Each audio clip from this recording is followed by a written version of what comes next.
地鐵嘅時候咧，有好多人咧都會特別中意咧坐喺張凳最左或者最右有個位挨住嗰個邊度坐嘅。又或者你入到個地鐵入邊，你都係會揾個有牆嘅地方挨住。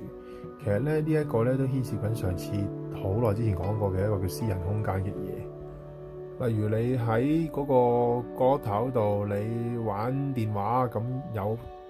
有大部分嘅角度咧都睇唔到你喺度撳乜嘢，咁呢個咪私人空間咯。又或者你瞓覺嘅時候挨向即係牆嗰邊，咁你咪私人空間咯。反而如果你坐喺個中間嘅位置，兩邊都係人，你會覺得好壓迫，覺得兩邊都可能會有機會望到你，睇到你嘅嘢嘅時候，你會覺得你嘅私人空間咪冇咯。正如上次咁講，就係因為其實你同你一齊搭車嘅人根本就唔識或者唔熟，所以咧你係唔願意去同你嘅身體行得咁近啊。今日講住咁多先，有機會再講，拜拜。